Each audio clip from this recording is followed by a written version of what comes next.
Selamat pagi Ananda semua, jumpa lagi dengan Serian dalam puisi, apresiasi puisi, demonstrasi puisi. Pada bab kali ini kita akan mencoba bagaimana melakukan demonstrasi puisi atau pembacaan puisi yang baik dan benar. Nah, Ananda bisa buka bukunya pada halaman 256. Baik, kita mulai saja. Ananda, di dalam mendemonstrasikan puisi, kita perlu tahu dulu pada penjelasan minggu yang lalu bahwasanya puisi adalah sebuah karya sastra yang tentunya memiliki nilai tinggi. Dia berbeda dengan cerpen, dia berbeda dengan prosa atau novel. Karya sastra puisi adalah karya sastra yang bercerita tentang keindahan kata-kata, tentang bagaimana ketika menyindir tidak perlu secara jelas, maka puisi bukan kalimat dengan SPOK. Puisi adalah larik-larik yang memiliki nilai-nilai dan kekuatan pada tiap kata. Tentu saja, maka diperlukan kecermatan Ananda dan kejelian ketika kita membacanya. Puisi itu ditulis melalui berbagai macam proses, maka dia bukan karya yang instan, langsung jadi. Bisa membuat puisi secara langsung, bisa jadi, bisa. Tetapi tentunya puisi itu tidaklah bagus. Karena diksi yang dipakai terbatas, karena imaji yang dipakai terbatas, karena proses juga terbatas. Maka puisi ditulis lewat rentetan proses imajinasi, mengandaikan, lalu menghayalkan, lalu berpikir secara kritis. Bagaimana kata dengan kata sambung dia antara fiksi dengan kata konkret, nyambung dia. Lalu melakukan perenungan-perenungan sehingga puisi tersebut memiliki dampak atau feedback yang jelas Ananda. Inilah yang kita sebut sebagai puisi. Lalu bagaimana kita mendemonstrasikan puisi tersebut? Tentunya harus dibekali kemampuan dasar. Kalau puisi itu ingin tersampaikan dengan baik, maknanya jelas dia haruslah kita membacanya dengan baik. Bukan membaca seperti membaca berita, membaca teks biasa, membaca artikel. Tidak. Nah, apa saja yang perlu ditampilkan dalam mendemonstrasikan puisi?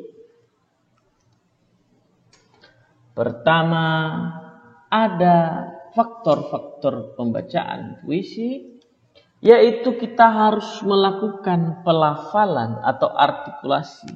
Nah, ini berhubungan dengan bagaimana kita membacakan huruf. Kadang logat daerah masih muncul, padahal puisinya adalah berbahasa Indonesia. Maka A, I, U, E, O pada vokal tentu harus jelas. Begitu juga dengan konsonan. Maka 26 huruf tersebut harus jelas dan cara pengucapannya erat sekali dengan bagaimana kita bermain pernafasan. Aku adalah binatang jalang, dari kumpulannya terbuang. Jelas. A jelas. Eng jelas. Bukan aku. Bukan. Intonasi. Intonasi dalam membaca puisi tidak tepat kalau kita menggunakan nada datar, harus sesuai dengan lariknya. Aku adalah binatang jalang dari kumpulannya terbuang. Tidak memiliki makna. Aku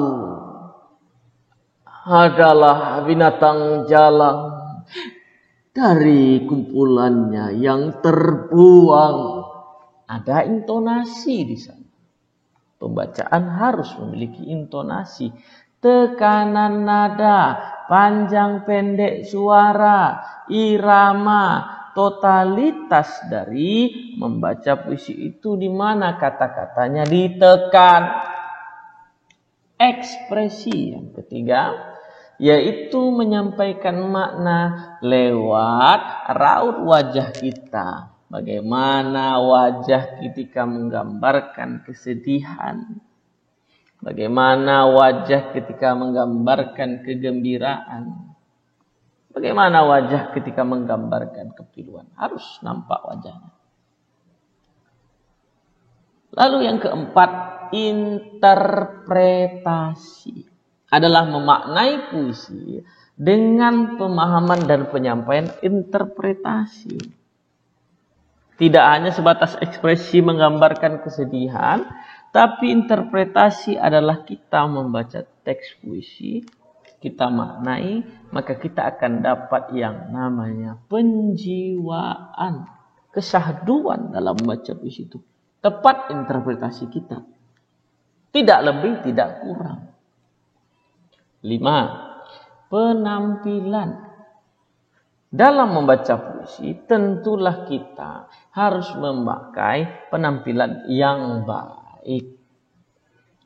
Kalau dia dalam theatrical puisi, dia perlu kostum yang sesuai. Baca puisi kemerdekaan, pakai baju merah putih misalnya. Itu dalam theatrical puisi.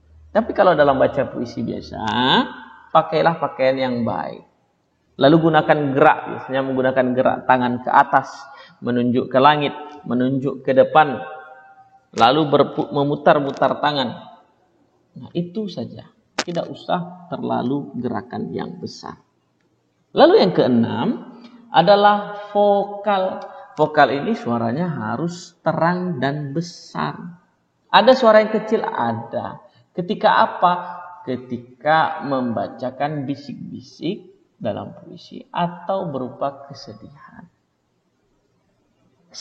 Kecilnya pun harus dengan volume yang cukup kedengaran. Itulah faktor pembacaan puisi. Selanjutnya kita masuk kepada bentuk dan gaya membaca puisi. Pertama ada membaca puisi. Nah, ini Sapardi Djoko Darmono, beliau sudah meninggal. Bukunya yang terkenal adalah Hujan di Bulan Juni. Sudah difilmkan juga. Membaca puisi seperti biasa. Kita lihat seperti Pak Djoko Darmono itu adalah pembaca puisi biasa. Membacakan puisi dengan memaknai pemahaman. Lalu dibacakan. Membawa teks. Ingat. Membaca puisi menggunakan teks. Dia membacakannya dengan baik. Dengan intonasi dan faktor-faktor yang tadi. Lalu yang kedua adalah deklamasi. Bedanya apa dengan membaca puisi?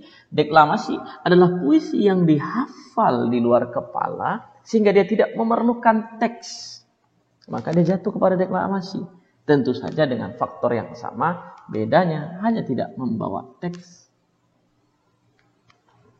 Lalu yang ketiga adalah teatrikal. Teatrikal adalah membaca puisi seolah-olah seperti bermain drama atau teater. Jadi dia boleh bawa teks, boleh tidak bawa teks, tetapi dia berlebay-lebay, berlebihan, bergerak ke sana kemari, meloncat, menunjuk, berputar, dengan kostum yang lengkap. Itulah seperti bermain teater. Selanjutnya, Ananda bisa lihat pada bagian B bahwasanya musikalisasi puisi. Apa itu musikalisasi puisi? Mungkin kita sering dengar, ada yang pakai gitar, ada yang pakai keyboard. musikalisasi itu mengubah suaikan puisi menjadi dia musikal. Memasukkan unsur musik sebagai alternatif terbaik dalam menyampaikan isi dan makna puisinya. Kenapa? Karena musik ini sangat ramah ke telinga orang. Orang senang mendengar musik. Andai saja musik diselipkan puisi, maka akan sangat bisa untuk dimengerti dan mudah memaknainya. Sampai tentu ini berpengaruh pada cara kita menikmati puisi itu sendiri. Nah, makanya banyak orang sekarang ikut musikalisasi puisi, pakai gitar, pakai perkusi, pakai djembe, pakai flute, pakai piano, lalu ada membacakan puisi. Ada puisinya dinyanyikan. Makanya anak-anak muda sekarang ikut gandrung dalam musikalisasi puisi tersebut. Namun dalam penyebutannya, musikalisasi puisi ini ada yang mengatakan dia puisi yang dinyanyikan. Ada pula yang menyatakan puisi yang digubah menjadi alinan lagu. Ada juga dengan beberapa bagian yang masih dibacakan. Secara keseluruhan, musikalisasi puisi adalah bagaimana puisi itu diubah suaikan, dimasukkan dia, dilagukan, dinyanyikan, namun dengan beberapa part masih dalam proses pembacaan puisi di dalam penampilan musikalisasi puisi itu secara keseluruhan. Itu saja menurut Sri An. Terima kasih. Sampai jumpa.